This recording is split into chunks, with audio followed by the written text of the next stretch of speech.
Shalom amigos, ¿cómo están?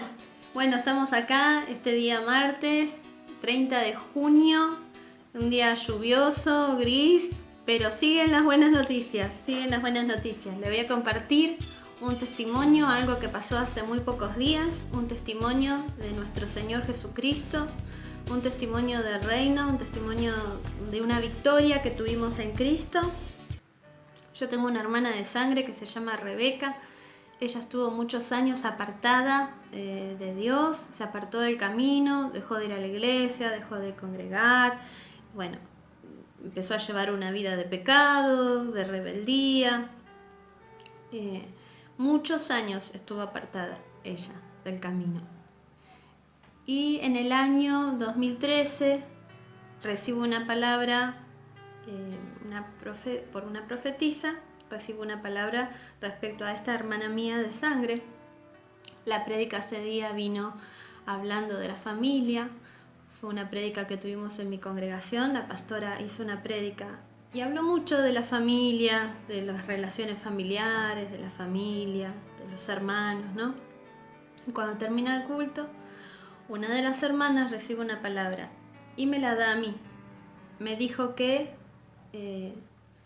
Rebeca iba a venir pronto, que iba a ser adoradora en espíritu y en verdad. Rebeca va a venir pronto, le queda poco tiempo, va a venir pronto y ella va a ser adoradora en espíritu y en verdad. Bueno, yo me aferré a esta palabra. Esta palabra la recibo en el año 2013. Miren de cuándo le hablo. Del 2013 yo recibo esta palabra. Y esta palabra se concretiza, se cumple ahora en junio, mayo, junio del 2020. Y de paso aprovecho, ¿no?, para compartirles una enseñanza también de parte de Dios. El pronto de Dios, ¿no? El pronto de Dios. A veces uno escucha esa palabra y dice, pronto, mañana. El pronto nuestro es mañana, el pronto nuestro es este año, cuanto mucho, ¿no? Ese es nuestro pronto. Pero el pronto de Dios, ¿no? A Rebeca le queda poco tiempo, pronto va a volver y va a ser adoradora en espíritu y en verdad. El pronto de Dios, 7 años, ¿no? El pronto de Dios. Nosotros somos ansiosos, para nosotros tiene que ser ya. Pero Dios tiene un tiempo y eso en esos 7 años. 7 años de proceso, 7 años y más años, ¿no? Pero 7 años que empezaba un trabajo de parte de Dios. Dios va preparando la tierra para la buena semilla. Bueno, volviendo a lo que les decía, ¿no? Esos 7 años que uno piensa pronto, bueno, es como dije recién, va a ser dentro de, no sé, el mes que viene ya la voy a ver acá, en el culto conmigo, el año que viene ya está todo hecho, ya la veo predicando. Pero entendí que el pronto de Dios, ¿no? Así dice también su palabra. He aquí yo vengo pronto. Y hemos visto pasar generaciones, ¿no? Pero uno sin embargo observa a veces a un abuelo cuando está, no sé, esas situaciones que uno ve a veces en las películas o en la vida real, ¿no? Que una persona está en su lecho de muerte, un abuelo está falleciendo y mira para atrás y dice, ¿cómo me pasó la vida? Pasó tan rápido, no sé, ya tengo 70, 80 años. Escuchamos decir a la gente, parece ayer que tenía a mi hijo a UPA y ahora tengo a mi nieto, ¿no? Al hijo de mi hijo. Y cómo pasa la vida rápido, cómo pasa todo rápido. Parece que tarda, parece que los momentos nos van a durar mucho, pero pasan rápido, ¿no? Después nos damos vuelta y ya pasó. Bueno, eso de paso para enseñar un poco y hablar de los tiempos de Dios no son nuestros tiempos. El pronto de Dios no es el pronto nuestro. Él se maneja de una manera distinta. Él tiene un kairos. Nosotros estamos ajustados a un cronos, pero Él tiene un kairos, que es un tiempo en lo espiritual. Bueno, hay un tiempo que Dios deja ser al hombre. Nos deja ser, ¿no? Hubo un tiempo que el hijo pródigo tuvo que ir y despilfarrarlo todo. Hay un tiempo, un proceso de Dios donde tiene que pasar, ¿no? esa cosa, eso que no es lo ideal, eso que no es lo esperable, eso que no es lo lindo, tiene que pasar, pero produce algo tan grande en nosotros, ¿no? El hijo pródigo pidió la herencia, el padre todavía no había fallecido y el hijo pródigo pidió la herencia. Dame lo que me pertenece, le dijo. ¿No? Y quizás hasta el padre se podría haber ofendido. Hijo, todavía no fallecí, yo todavía estoy acá y me estás pidiendo la herencia, ¿no? Pero este hijo tuvo ese tupé, como quien puede decir, ¿no? Le dijo, dame mi herencia, dame la parte que me pertenece. Y se fue y lo despilfarró todo, ¿no? Y cuando se fue despilfarró, dice, porque era rico, era gente que tenía dinero. Y se fue y se despilfarró su riqueza. Fue y la gastó en mujeres, la gastó en vinos, la gastó en bailes, la gastó haciendo su vida, guiado por el deseo o el capricho de su corazón. Y despilfarró todo, ¿no? Al punto, ¿no? Al punto de verse sin nada. Al punto de quedarse sin nada. De tenerlo todo, se fue de la casa del padre. Y hizo, como quien dice, hizo su vida, hizo lo que quiso. Y se fue, pensando que le iba a ir bien, pensando que allí afuera encontraría la felicidad, pensando que iba a poder independizarse. Y lo que hizo fue arruinarlo todo, perdió todo, gastó todo. Al punto de encontrarse, dice, al punto de encontrarse alimentando cerdos, ¿no? Al punto de encontrarse alimentando cerdos, a ese punto, mendigando un trabajo y le dieron el peor, ¿no? Y bueno, ¿qué te puedo dar, no? Mendigando trabajo, mendigando un sustento. Y bueno, no, tengo todo cubierto. Mirá, ya, andate con los cerdos, ¿no? El trabajo que nadie quiere agarrar. Y andate con los cerdos, ahí tenés que darle las bellotas, creo que eran. Anda a darle bellotas a los cerdos. Y este chico tenía hambre, dice la palabra de Dios. Daba a entender que tenía hambre, porque dice que deseaba comer las bellotas que comían los chanchos y nadie le dejaba. Ese es el punto, que a veces llegamos por la rebeldía, ese es el punto.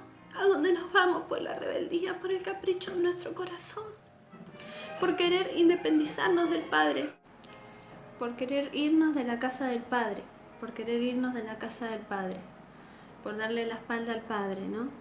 Entonces se encontró desventurado, se encontró que no tenía abrigo, que no tenía comida, que no tenía techo, que era nadie, estaba enfermo, sucio, acusado. Y todavía lo invadía una fuerte culpa, ¿no? Que había sido desleal con el padre, que había sido el hijo ingrato, que había sido el rebelde.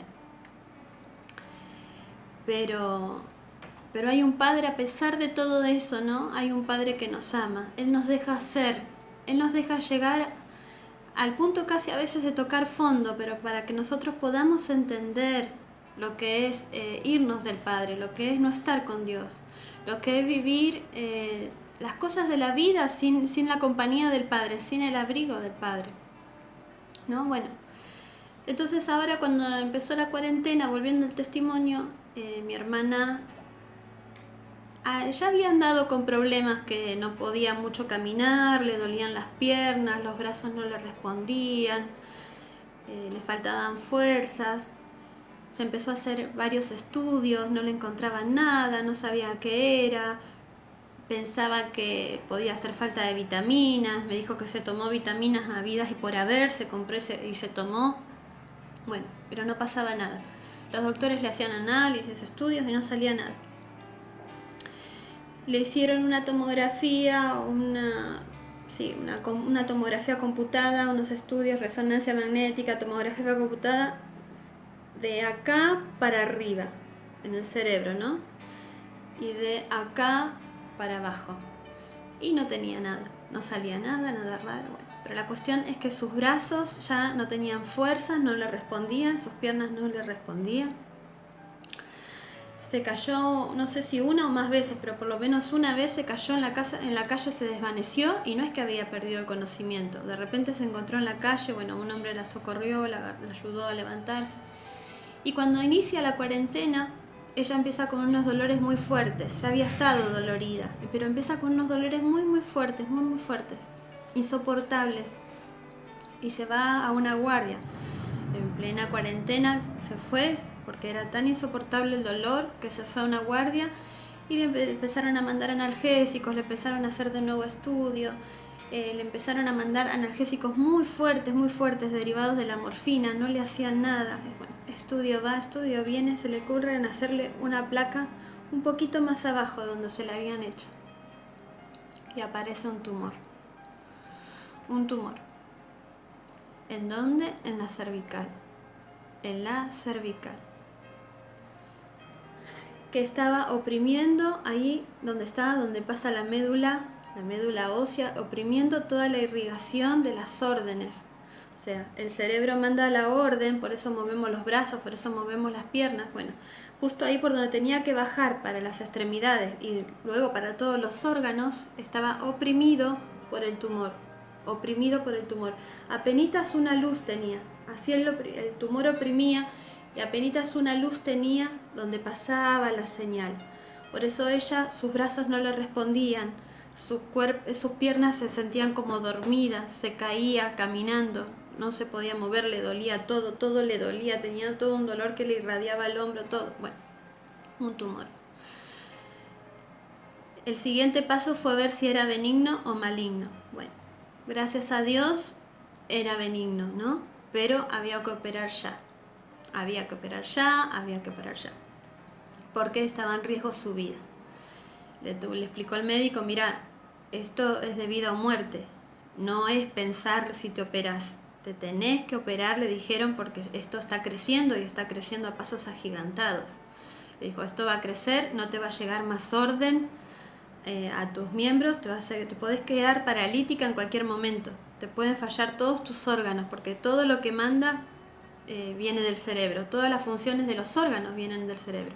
Y la orden no está llegando porque está oprimido, ocluida el canal por donde pasa la información. Bueno. Y entonces, bueno, ¿no? Es como la historia del hijo pródigo. Nos tenemos que encontrar, ¿no? Sucios, desventurados, desahuciados, atribulados, ¿no? Para volvernos al Padre. Y no lo estoy hablando en juicio, porque somos todos así. Todos somos hijos del rigor. Yo también tuve que encontrarme desventurada, arruinada, desahuciada para ir al Padre. No lo estoy diciendo en juicio ni en saña, lo estoy diciendo de verdad porque somos hijos del rigor. Y a veces hasta hay un punto en que es lindo, porque muchas veces somos cristianos y somos cristianos de ley. Lo tenemos a Dios y lo tenemos de ley. Yo sabía que había un Dios, pero Él estaba en el cielo y yo estaba acá en la tierra. Esa era mi relación con Dios. Hay un Dios, creía que había un Dios. Toda la vida había ido a la iglesia y yo pienso que mi hermana Rebeca estaba así también. Bueno, y sumado a eso, apartada, ¿no? Pero yo también, y después también me aparté. No, pero sí sabía que había un Dios. No lo ponía en duda, pero Dios estaba allá en el cielo, es un Dios que está en el cielo y yo estoy acá en la tierra y eso era todo. Pero Dios me demostró que es más de lo que uno cree.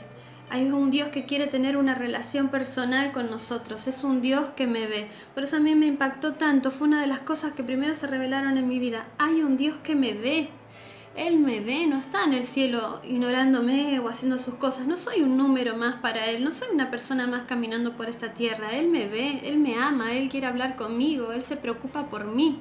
Así se empieza a revelar reino, ¿no? Volviendo al testimonio. Bueno, que se tiene que operar de urgencia. Y empezó el proceso, ¿no? El dolor, el sufrimiento, los dolores musculares, que los médicos te desahucien porque es como diciendo, mirá, si vos no te intervenís quirúrgicamente de urgencia, morís. O sea, tu destino es morir, quedar paralítica, luego morir. Esto crece para arriba, crece para abajo, va a explotar, no sé. Te va a afectar gravemente. Y aún operarse tampoco era mucha garantía porque es una operación delicada, le dijeron todos los riesgos que correspondían. Y mirá, si nosotros tocamos algo mal, podés quedar en terapia intensiva, podés quedar hemipléjica, ¿no? Nos informan todos los riesgos, el consentimiento informado que hay que firmar, ¿no? Bueno, ¿no? Ese anuncio de muerte, ¿no? Permitido por Dios, pero que trae el mensajero de muerte, que trae el infierno, permitido por Dios, pero mensajeros de muerte, ¿no? Mensajeros de enfermedad, mensajeros de muerte, ¿no? Bueno, en toda esa amenaza, en todo ese proceso, Dios empieza a trabajar en nuestro corazón. Todo ese sufrimiento, todo ese proceso, en ella empezó a trabajar en su corazón. Y ella iba en el colectivo, me contó, y así escuchando, creo que en el celular, con los audífonos, escuchó la canción Renuévame, Señor Jesús, ya no quiero ser igual. Renuévame, Señor Jesús, pon en mí tu corazón, porque todo lo que hay dentro de mí necesita ser cambiado, Señor. Y se le cayeron las lágrimas. Se le cayeron las lágrimas. Y yo digo, ese es el punto en que el hijo pródigo vuelve en sí. Ese es el punto en que el hijo pródigo vuelve en sí. Ese es el punto a donde Dios nos quiere llevar. Y ella me decía, hablando por teléfono, Debbie, canté tantos años esa canción. Canté tantas veces esa canción, pero yo nunca la canté así. Ese día la canté como una oración, me dijo, me sentí tan identificada. Sentí que esa era yo. Ya no la cantaba porque la canción dice así, la letra dice así. La canté y la pude vivir y la pude sentir, que esa era yo. Ya no quiero ser igual, ya no quiero estar así. Todo lo que hay dentro de mí necesita ser cambiado, necesita más de ti. Ese es el día que caen las lágrimas, ese es el día que el hijo pródigo vuelve en sí, ese es el día que se produce una liberación. Ahí cuando uno se lava, se limpia, se produce una liberación. No hace falta que te venga ningún predicador a orar ni a tocar la cabeza. No hace falta que venga ningún pastor a ministrarte, que no estoy predicando en contra de eso. Está muy bien, pero no hace falta. Es directamente el Espíritu Santo, es nuestro pastor. Nuestro Jesús es nuestro pastor, es nuestro predicador. El Espíritu Santo nos está ministrando directamente.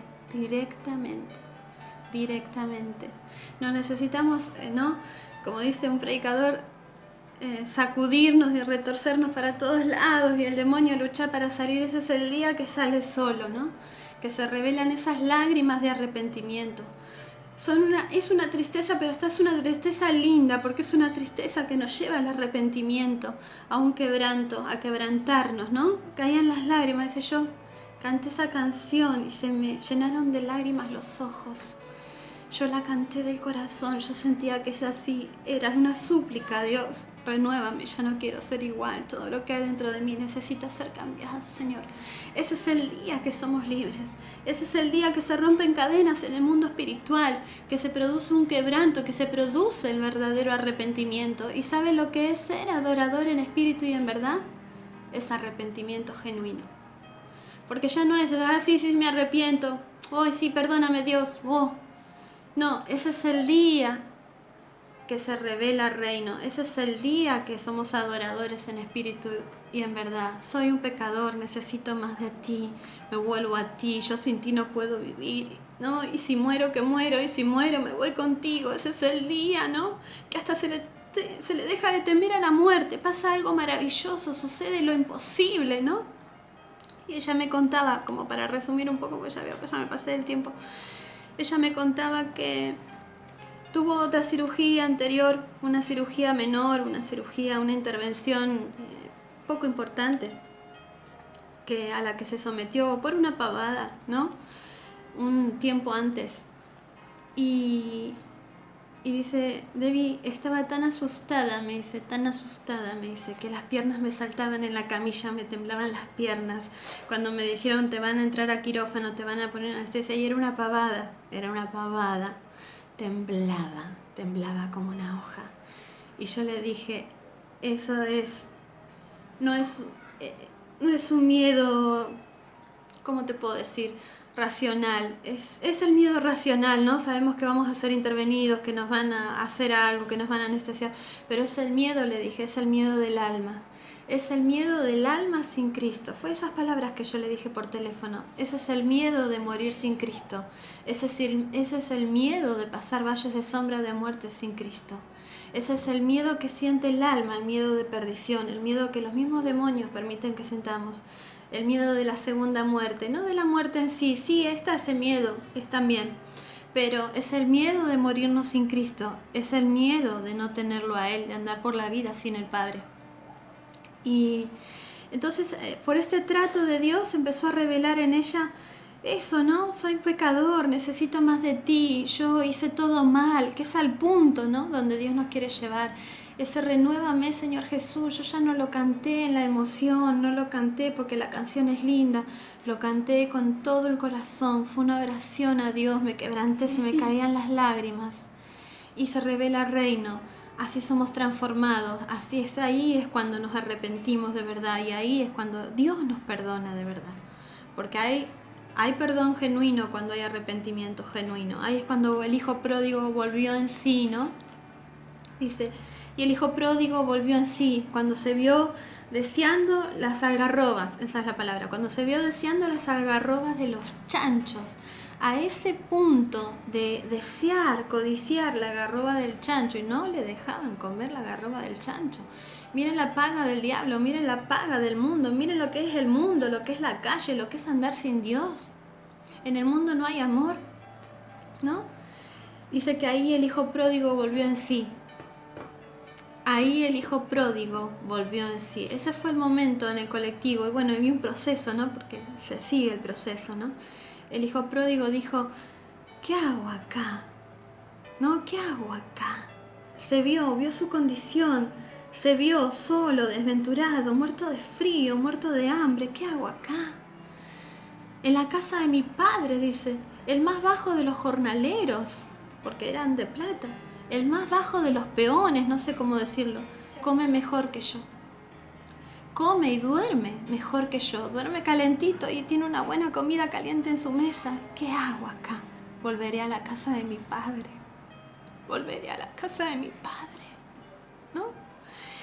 Bueno, voy y salgo del testimonio y vuelvo al testimonio y ella me decía, me vienen a buscar, estoy ahí, ¿no? En la clínica donde me iban a operar por esto del tumor, para extirparme el tumor, que era una cirugía complicadísima. Y dice, con mucho riesgo de morbilidad o mortalidad, ¿no? Y dice, y no tenía miedo, dice, estaba tranquila. Y cuando me vinieron a buscar, te venimos a buscar para quirófano, fui tranquila. Estaba ahí como en una presala, en una antesala al quirófano, la dejaron esperando. Mucho tiempo estuvo, como 40 minutos esperando. Tenía frío, dice. Tenía frío, estaba tapada solamente con una sábana. Y ahí como que me quiso agarrar miedo, dice, como que me empecé a preocupar. Y me vino un corito. Dice, me quise como empezarme un poco a angustiar o a preocupar, dice. Y me vino un corito. Y fue un bálsamo, me dijo, fue un bálsamo. Dice, le vino, puedo confiar en el Señor, no me va a fallar. Puedo confiar en el Señor, no me va a fallar. Si el sol llegara a oscurecer y no brilla más, yo igual confío en el Señor, no me va a fallar. Puedo descansar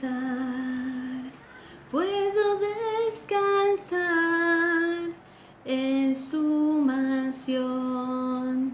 Cristo me dará, si el sol llegara a oscurecer y no brilla más, yo igual confío en el Señor, no me va a fallar.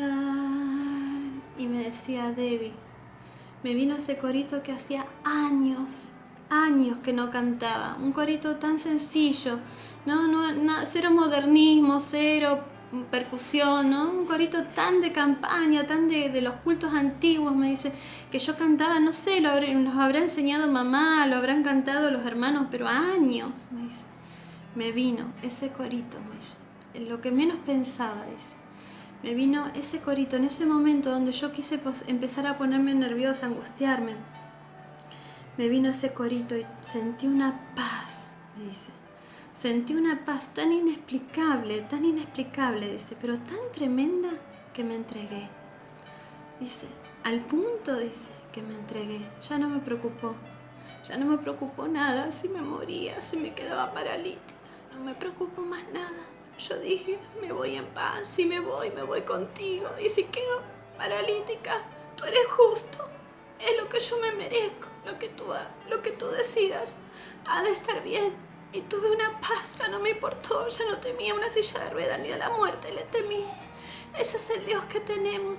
Dice, ella me decía, por una intervención quirúrgica tan tonta y tan común y tan de rutina, sin tenerlo a Dios temblaba como una hoja en la camilla y ahora corría riesgo de quedar paralítica, corría riesgo de morir. Dice que corría riesgo de quedar mal de otra manera. Me dice, tuve una paz, Debbie, una paz, me entregué. Se me fue el miedo, se me fue todo, sentí la presencia de Dios. Esa es la presencia de Dios, paz y seguridad. Él nos hace sentir paz y seguridad, que aún ni la muerte le tememos, Aceptamos su perfecta voluntad, por más dura que sea, nos entregamos. Puedo descansar en la mansión que Cristo me dará. Eso es pasar valles de sombra. Se pasan valles de sombra y de muerte, pero se pasan con Él, ¿no? Y si morimos, dice, para Dios morimos y se revela el reino.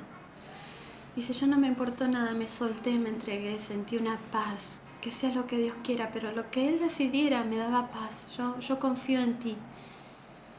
Dice, y cuando me dijeron, ¿no? El anestesiólogo le puso la máscara que te ponen y le dijo, empecé a contar. Yo contaba con una sonrisa, 1, 2, 3, ¿no?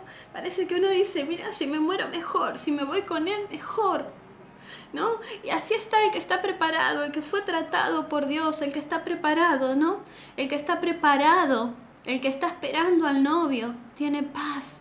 El que está preparando a Dios se entrega, dice, me voy con Él. Si Él viene, me voy con Él. Y si se termina todo, me voy con Él. El que está esperando, el que está en paz, el que está en comunión, ya no le teme a la muerte, ya no le teme a dejar este mundo, ¿no? Por eso quiero animar a la iglesia. Dios fue como el padre del hijo pródigo.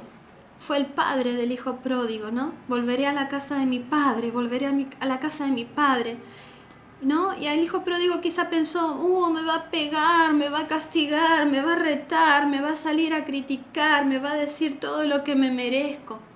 Pero lo que encontró fue un padre con brazos abiertos. Encontró un padre con brazos abiertos de amor, de perdón. Un padre que lo esperaba para brindarle paz, seguridad, gozo.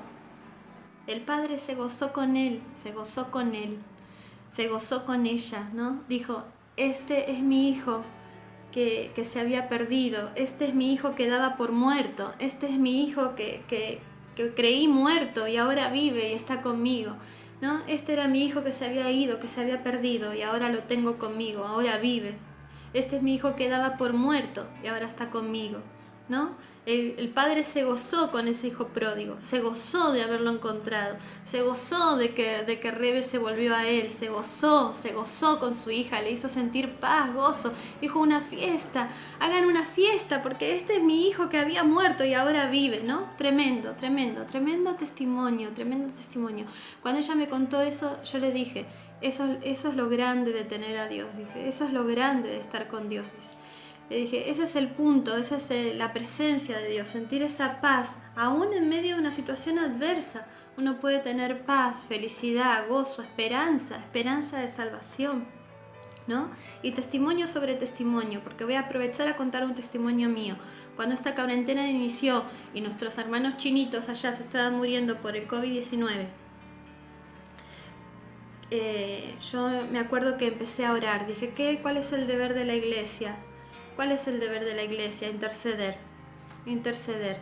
Sí están en pecado, sí son juicios, pero Dios nos decía en una palabra profética en la iglesia que sus juicios son gracia y misericordia. Que sus juicios no solamente son castigo, pero Dios aun cuando castiga lo hace para gracia y misericordia. ¿No? Sí es un juicio, son los juicios, están anunciados como pestes, como juicios, como señales para la iglesia, señales del arrebatamiento. Es un juicio que está pasando sobre la faz de la tierra, pero aún en el juicio hay oportunidad.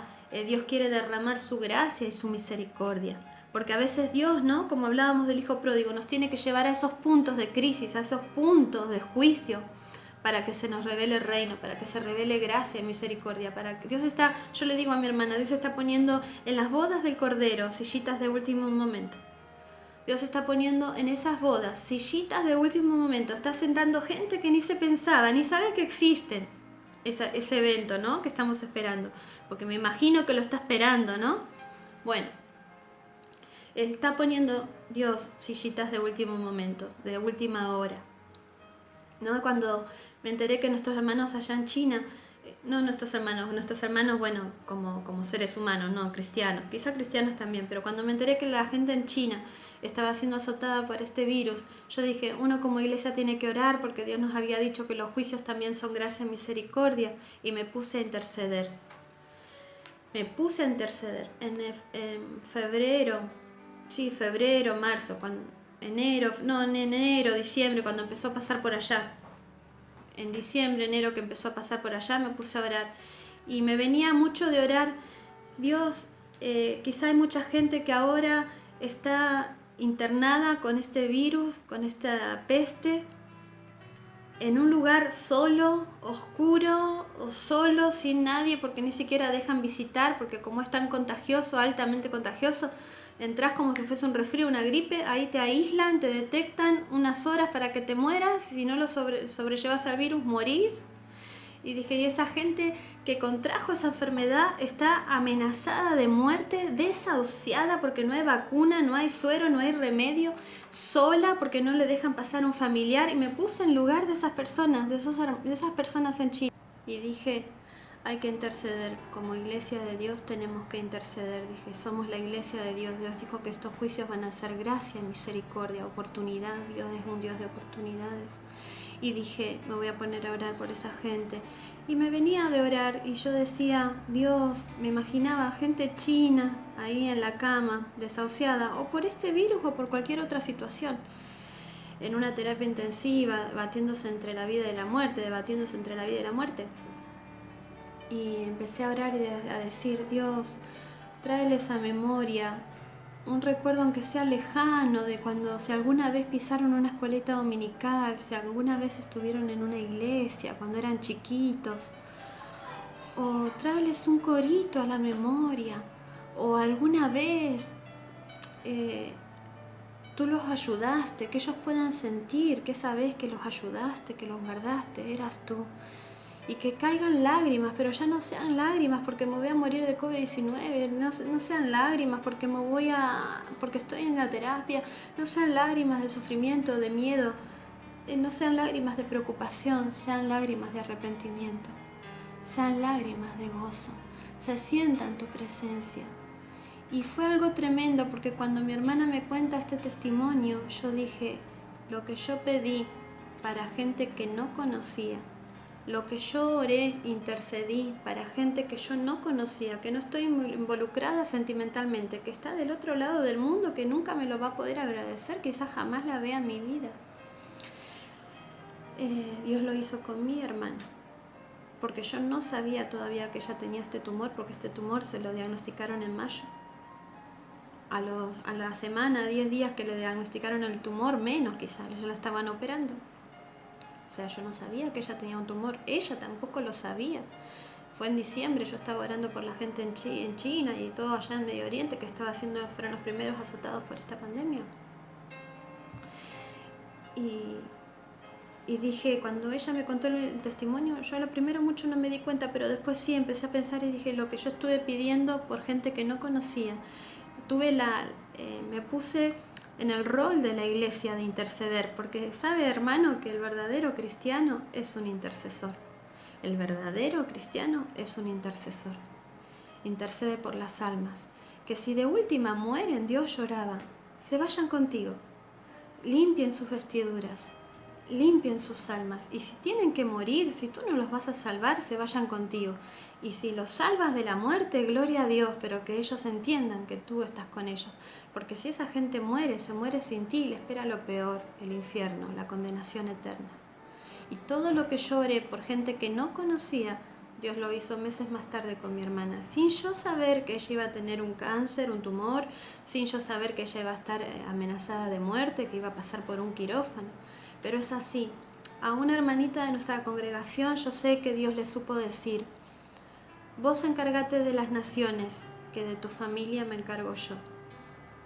Así le dijo Dios, vos encárgate de las naciones, de lo que yo te pedí, de lo que tenés que hacer, que de tu familia yo me voy a encargar. Y eso fue lo que Dios hizo conmigo, y lo digo con humildad, iglesia, y es un llamado para ti. Este es el Dios que tenemos. Cuando te pongas a interceder por las naciones de la tierra, cuando te pongas a interceder para que Dios trabaje en los corazones, prepare la tierra para la buena semilla, Dios va a traer a tu marido, Dios va a traer a tu hijo, Dios va a traer a tu sobrino, Dios va a traer a tu hermana, Dios va a traer a tu hermano. Y todo lo que vos pedís para el otro, lo vas a recibir vos. Por eso dice la Biblia, mejor es dar que recibir. Mejor es dar que recibir. Y te dejo esta enseñanza, iglesia, te aliento.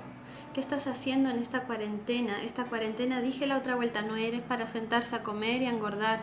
No es para decir no voy a trabajar. Es para purificación. Nos tenemos que purificar. Tenemos que despertarnos. Somos una iglesia poderosa en Dios. Somos poderosos en Dios. No sé si ha de tener la cuarentena, porque es un juicio y esto va a tener que pasar, está anunciado. Pero para que Dios en su juicio obre gracia y misericordia, para que si muchos sean sanados por el poder de Dios y entiendan que es el poder de Dios, y si no han de ser sanados y han de morir, mueran salvos. Entonces, cuando vos empieces a hacer lo que Dios te pidió, y lo que Dios te pidió está en la palabra, Dios va a empezar a moverse a tu favor. De una manera que vos ni imaginás, como me pasó a mí. Y aliento, por si hay alguien escuchando, que está apartado, que es un hijo pródigo, que se fue de la casa del Padre, yo te aliento a que vuelvas a Cristo. Yo sé que en esta cuarentena hay mucha gente que la está pasando mal. Y está todo más grave de lo que nosotros pensamos. Y no estoy hablando de la epidemia, de la peste en sí. Estoy hablando de situaciones internas. Mucho miedo, mucho temor a la muerte, mucho temor a lo que va a venir. Y lo que va a venir no es nada bueno. No lo digo yo, lo dice la palabra de Dios. Entonces hay mucho miedo, mucha angustia. Mucho miedo, angustia, depresión, ataques de pánico, fobias. Todo, si ya andaba todo mal, ahora con esto con pandemia encima, peor, y con crisis económica que se avecina, más. La gente está muy desahuciada, están muy asustados y lo peor no ha venido todavía. Mire lo que le digo. Entonces yo te invito a que si vamos a pasar valles de sombra y de muerte, si vamos a andar por esta tierra y vamos a tener situaciones adversas, vivámoslas con Dios. Vivámoslo con la esperanza de que vamos a ser salvos. Dice que yo te guardaré de la ira que ha de venir sobre la faz de la tierra, porque va a venir más ira, va a venir más juicio. Pero Él nos prometió a la iglesia guardarnos de la ira, retirarnos de la ira. Bueno, te aliento, iglesia, que tomes ese lugar de intercesor, que te pongas a orar a la madrugada o en cualquier momento del día, que pidas por las naciones. Yo sé que Dios está tratando a las naciones, que Dios la está poniendo a punto caramelo para recibir su palabra. Está poniendo a las naciones a punto caramelo para recibir la palabra de Dios. Está proporcionándole pozo al mundo para que en el pozo clamen a Cristo, como hizo con Rebe, como hizo conmigo, como hizo con el hijo pródigo. Entonces, iglesia, empieza a orar. ¿Quieres que venga tu hijo? ¿Quieres que venga tu marido? ¿Quieres que sean salvos? ¿Quieres tú mismo, que sos cristiano, si es cristiano, estar verdaderamente sentado en las bodas? Empieza a tener comunión con Cristo, empieza a buscar su presencia, a purificarte. Vamos a hacer una oración para todo el hijo pródigo que quiere volver a casa, una oración de reconciliación con Jesús. Jesús te espera, Jehová, Dios te espera. El Padre te está esperando con brazos abiertos. Él quiere que se revele el reino en tu vida. Dios te está esperando con brazos abiertos, con brazos de amor. Él hace fiesta cuando tú vuelves a Él. Vamos a hacer una oración en este momento de reconciliación para los hijos pródigos. Y cuando pase todo esto, ellos van a volver literal a la casa del Padre. Pero el verdadero volver a la casa del Padre es acá. Pero yo sé que cuando pase este confinamiento y esta cuarentena, ellos van a volver a la iglesia.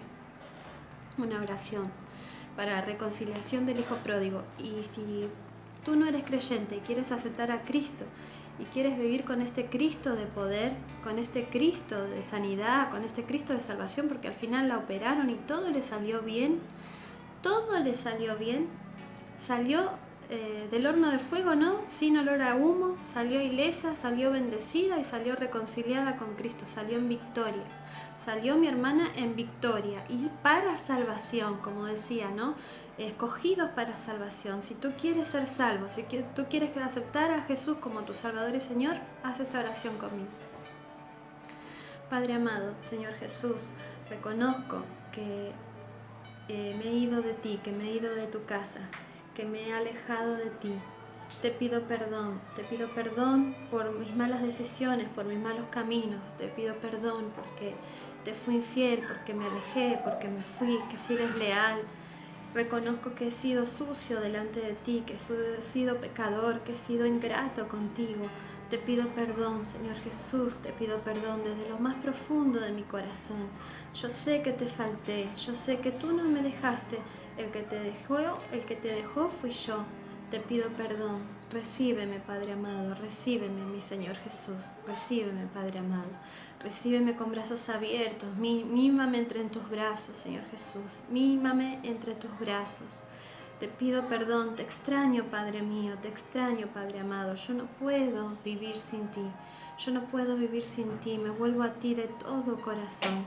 Te necesito, Padre amado. Te necesito, papá. Te necesito, Padre mío. Necesito que me vuelvas a abrazar, que me vuelvas a recibir en tu casa. Necesito tu perdón. Y ahora para todo aquel que quiera aceptar al Señor Jesús como su Salvador, como su Señor, que quiere ser hijo de Dios, repite también conmigo. Padre, reconozco que soy pecador, reconozco que he vivido toda mi vida fuera de tu voluntad. Reconozco que soy un pecador, que necesito tu perdón, que necesito tu salvación. Quiero que en esta hora perdones todos mis pecados. Reconozco que tú has muerto en la cruz para darme vida, para perdonar todos mis pecados, que tú tomaste mi lugar. Creo que tú tomaste mi lugar en esa cruz y moriste, Jesús, para el perdón de todos mis pecados. Quiero que me recibas como tu hijo. Quiero que me perdones y que anotes mi nombre en el libro de la vida y cuando yo parta de este mundo pueda ser salvo. Anota mi nombre en el libro de la vida. Soy tu hijo. Creo que moriste en la cruz del Calvario y que al tercer día resucitaste para la gloria de Dios y que te sentaste a la diestra de tu Padre en los cielos. Reconozco que eres Dios y mi Salvador. Te acepto como mi Señor y Salvador. Amén y amén. Si te gustó el video, dale me gusta. No te olvides de suscribirte al canal y compartir para que la gloria de Dios sea manifestada a otras personas. ¡Shalom, amigos!